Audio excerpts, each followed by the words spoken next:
భయపడకు. బాబుని లాక్కెళ్లడానికో ఎత్తుకెళ్లడానికో నేను రాలేదు. ఆ ఏసీపీ ప్రతాప్ ఎప్పుడెప్పుడు మిమ్మల్ని అరెస్ట్ చేద్దామని ఆవురావురమంటూ వెయిట్ చేస్తున్నాడు.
Anticipatory bail orders.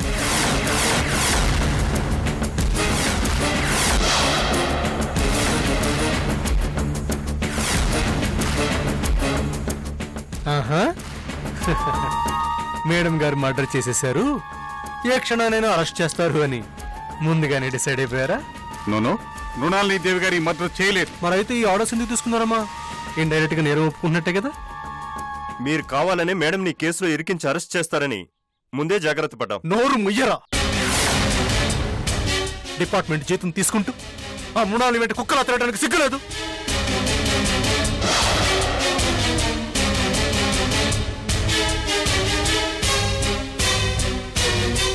మా దగ్గర యాంటిసిపేటరీ బెయిల్ ఆర్డర్స్ ఉన్నాయి కాబట్టి మేడంను అరెస్ట్ చేయడానికి వీల్లేదు. మీరికి వెళ్ళొచ్చు. కంగారు పడకు, నేను వచ్చింది అరెస్ట్ చేయడానికి కాదు, మా పెద్దమ్మతో మంచి చెడ్డలు మాట్లాడుకోవటానికి. రోజులు బాగున్నాయి కాబట్టి నీ ఇష్టం వచ్చినట్టు గడిచిపోతుంది. వైకుంఠపాళిలో నిచ్చెనెక్కి సర్రున పైకి పోతున్నావు. కానీ నీకోసం ఓ పెద్ద పాము పడగ విప్పి రెడీగా ఉంది. ఏ క్షణాన కాటేద్దామని ఎదురు చూస్తుంది. జర్రున జారి పాతాళంలోకి పోతావు. ఫినిష్! అక్కడితో నీ కథ ముగిసిపోయినట్లే. నీలాంటి పావుల్ని చాలా మందిని చూశానురా. కాలితో నలిపేస్తాను. కాలిపోతావు. అది చూద్దాం. ఇంద్రుని మర్డర్ చేసింది సూర్య కాదు అని కోర్టులో తేలిపోయింది. అసలైన హంతకురాలి కోసం వేట మొదలైంది. దొరికిపోతుంది. నేనే మర్డర్ చేశానని ప్రూవ్ చేయడానికి నువ్వింకో జన్మెత్తాలి. నీ తాలూకు రౌడీలు నా కస్టడీలో ఉన్నారు.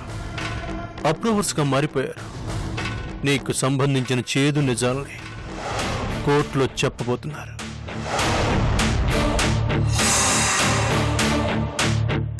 అప్పుడు నువ్విక ఈ పెద్ద పాము నోట్లో పడ్డట్లే. రేయ్, ఈ మృణాలి నీతో పెట్టుకోకు. ఆల్రెడీ ఒకసారి దెబ్బతిన్నావు. మళ్ళీ రెచ్చగొట్టకు. ఫలితం తీవ్రంగా ఉంటుంది. అన్నిటికీ తెగించే ఈ కాకి డ్రెస్ వేసుకున్నాను. తప్పించుకోనివ్వను.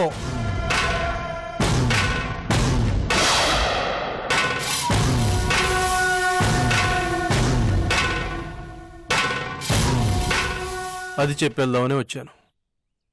పెద్దమ్మవు కదా, అడ్వాన్స్డ్ ఇంటిమేషన్ ఇద్దామని వచ్చాను. వస్తాను, అతి త్వరలో వస్తాను.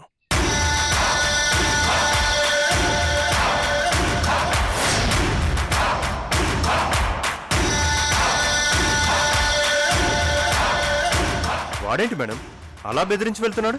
పెద్దమ్మ అంటూనే ఇలా గిల్లిపోతాడేంటి? నార్మల్, అసలు మీరు యాంటిసిపేటరీ బెయిల్ ఎందుకు తీసుకున్నారు? నేను చెప్పానా? అది ఎందుకైనా మంచిదని. Shut up. నా పరువు తీశారు. చెప్పిన పని తప్ప అన్ని పనులు చేస్తారు. ఏయ్, నాకు శశిరేఖ మొబైల్ కావాలి, లేకపోతే చంపేస్తాను. వెళ్ళు. You out of my site.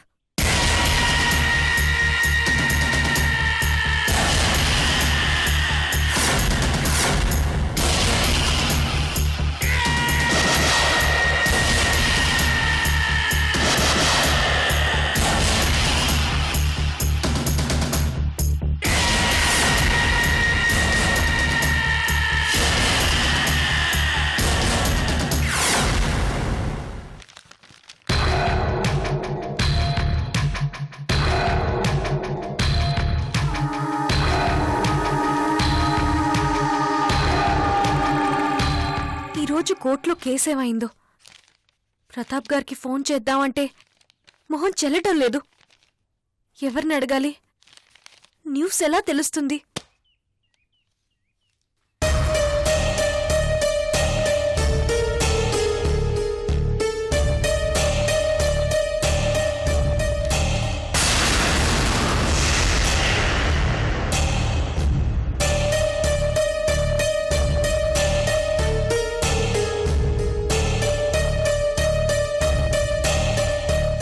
అంకుల్ని అడిగితే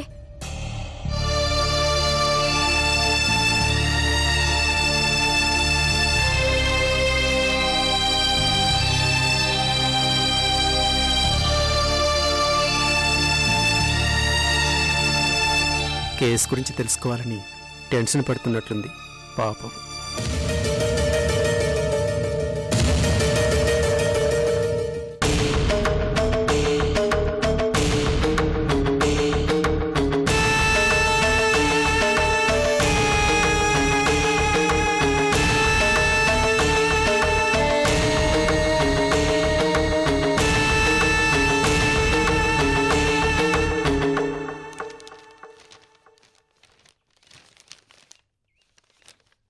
అంకుల్, చెప్పమ్మా.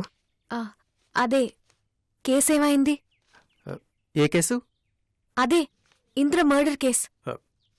ఏం జరిగితే మనకెందుకు మా టెన్షన్?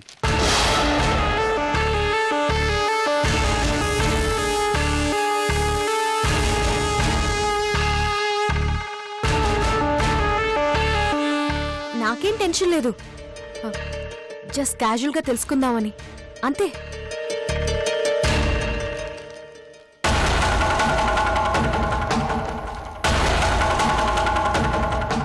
ప్రతాప్ గారు ఏమైనా ఫోన్ చేశారా? చేశారు. ఏం చెప్పారు?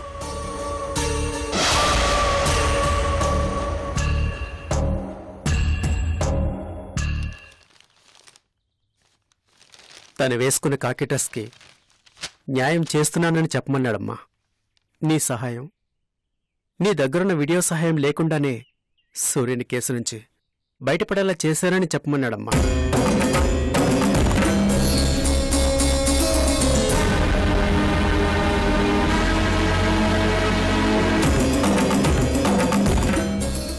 అంకుల్ సూర్య కేసు నుండి బయటపడ్డా? ఇంద్ర బాడీలో ఉన్న బుల్లెట్స్కి సూర్య చేతిలో ఉన్న గన్కి సంబంధం లేదని ప్రూవ్ చేశాడు. ఆ బుల్లెట్స్ ఏ గన్ నుంచి వచ్చాయో ఆ గన్ను కూడా కోర్టులో ప్రొడ్యూస్ చేశాడు. Very good. దొరికిన గన్ మృణాలి దాన్ని కూడా ప్రూవ్ చేశారా? దానికే ఎవిడెన్స్ దొరకలేదు. అంటే మృణాలి తప్పించుకున్నట్టేనా? అయ్యో ఇప్పుడెలా? మృణాలి మీద అంత కసున్న దానివి, మృణాలికి శిక్ష పడాలి అనే అంత బలంగా కోరుకున్న దానివి, నీ దగ్గరున్న వీడియో సాక్ష్యాన్ని ఎందుకు దాచుకున్నావు? కోర్టులో ఎందుకు ప్రొడ్యూస్ చేయలేదు? ఇప్పుడైనా సమాధానం చెప్పమ్మా. నీ మనసులో సూర్య అంటే కొండంత ప్రేముంది. సూర్య కేసు నుంచి బయటపడ్డాడు అని చెప్పగానే నీ కళ్ళలో కనిపించిన మెరిపే అందుకు సాక్ష్యం. కళ్ళు నిజాన్ని దాచలేవమ్మా.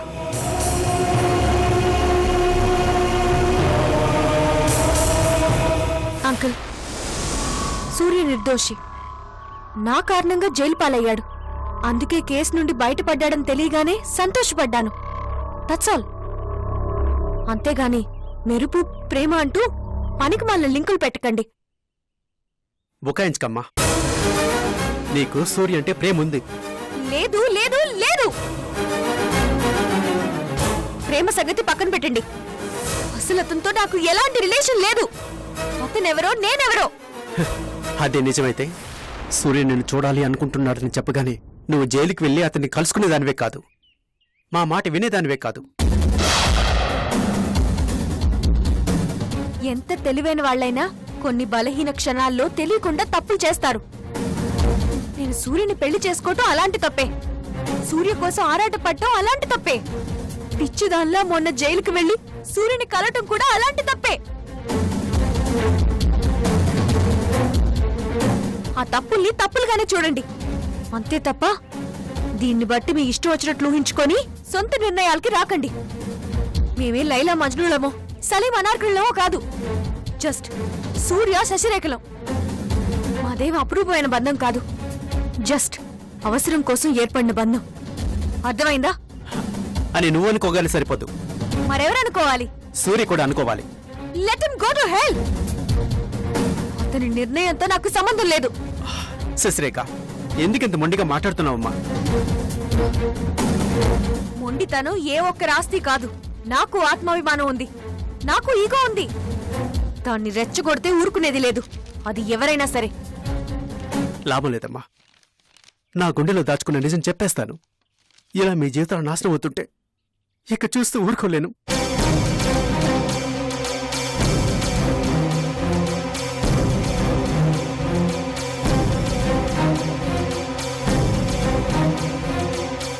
చూడమ్మా, నువ్వు అనుకున్నట్టు సూర్య చెడ్డవాడు కాదమ్మా. నిజానికి ఆ రోజు అంకుల్ సూర్యుని సపోర్ట్ చేస్తూ నా ముందు ఇంకొక్క మాట మాట్లాడినా ఊరుకోను. అది కాదమ్మా, నా మాట పూర్తిగా విను. అసలు నిజమేంటంటే Shut up!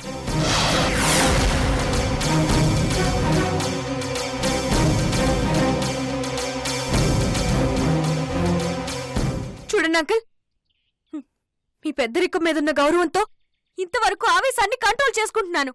ఇంకెప్పుడు సూర్య టాపిక్ ఎత్తద్దు. సూర్యుని నా ముందు పొగడద్దు. I hate him. He's a cheat. పచ్చి మోసగాడు, మంచి మర్యాద లేనివాడు, మూర్ఖుడు.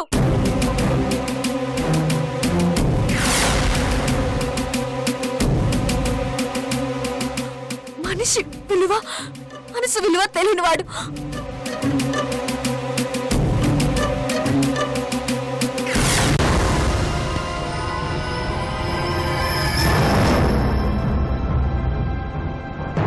అమ్మా, అమ్మా, శశిరేఖ, శశిరేఖ, శశిరేఖ, ఏమైంది తల్లి? అమ్మా, శశిరేఖ, శశిరేఖ, అమ్మా.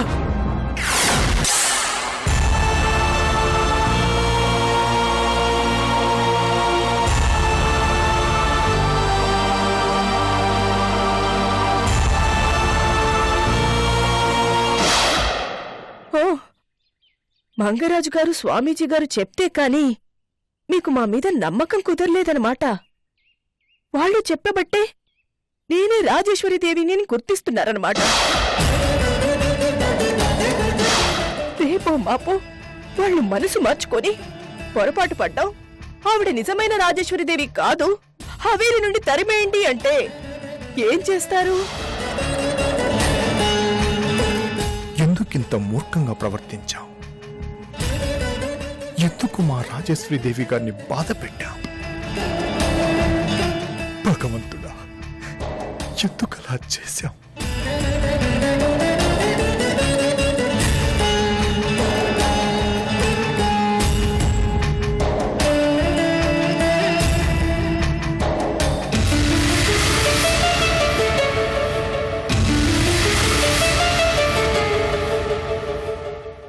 రండి మంగరాజు గారు.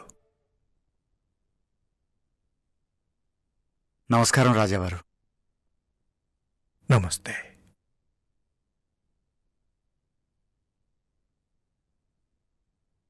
మీకోసమే ఎదురు చూస్తున్నాం. కూర్చోండి. రాజావారు, నా మీద కోపం ఉంటే కొట్టండి, తిట్టండి, అంతేకాని ఇలా మీ ముందు కూర్చోవటమా? ఇంతవరకు మీ ముందెప్పుడైనా కూర్చున్నానా? చెప్పండి రాజావారు, నన్ను రమ్మని ఎందుకు కబురు పెట్టారు?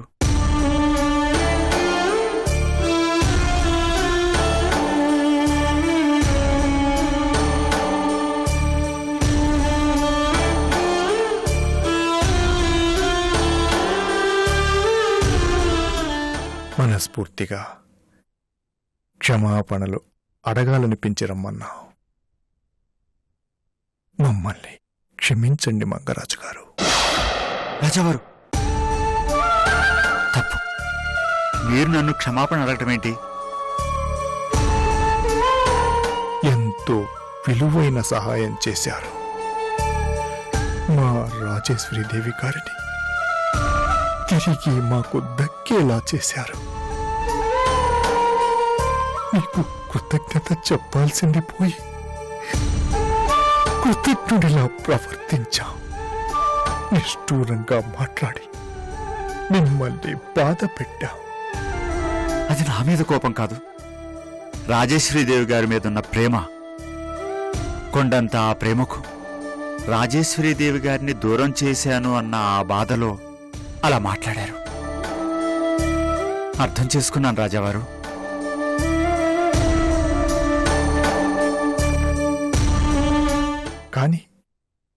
కానీ రాజేశ్వరీదేవి గారు మాత్రం అర్థం చేసుకోవడం లేదు.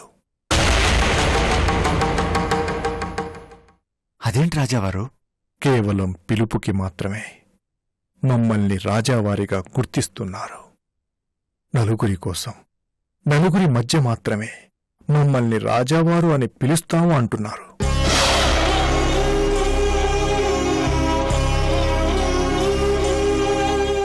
చిన్న తప్పుకి పెద్ద శిక్ష విధిస్తున్నారు. 25 ఏళ్లకు పైగా ఎడబాటును అనుభవించాం. ఒంటరి బతుకులో నరకం చూశాం.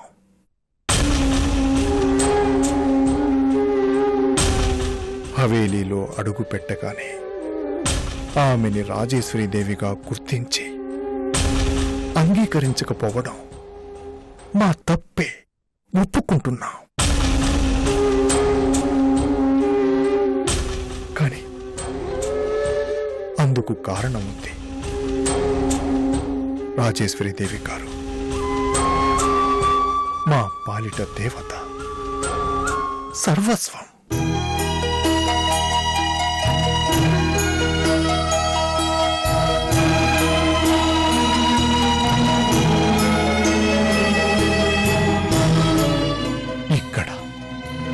ఇక్కడ గుడి కట్టి ఉంచాం.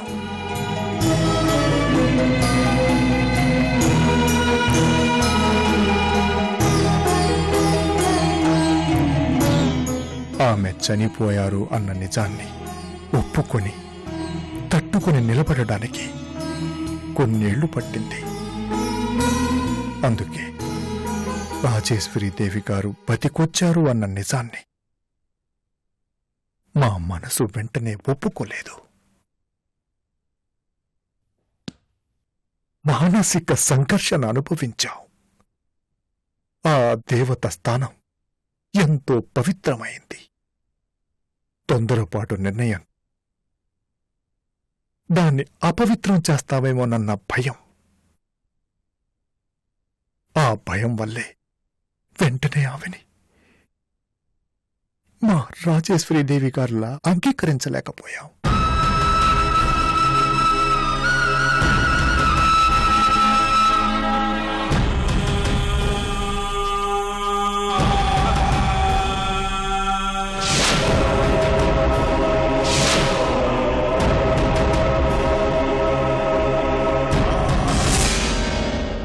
అర్థం చేసుకోకుండా ఆమె మా మీద కోపం పెంచుకున్నారు. పరాయి మనిషిగా చూస్తున్నారు. ఈ బాధ భరించడం కష్టంగా ఉంది మంగరాజు గారు. మీరు ఈ సమస్యకి పరిష్కారం చూపించాలి. మా మనసు ఆమెకి అర్థమయ్యేలా చెప్పాలి. ఈ శిక్ష నుంచి మమ్మల్ని తప్పించాలి.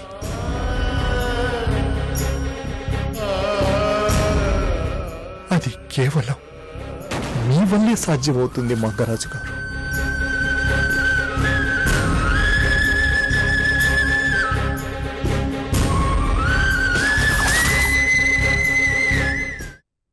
ఈవిడ కాకపోతే ఇంకో డాక్టర్ని పిలవండి. డబ్బు పడేస్తే 1,00,000 మంది దొరుకుతారు. అర్జెంటుగా అబార్షన్ మాత్రం జరిగిపోవాలి. నిజాలు ఎలా కక్కించాలో మాకు బాగా తెలుసు. మా పద్ధతులు మాకుంటాయి. ఏం చేస్తారు? 3rd డిగ్రీ యూజ్ చేస్తాను.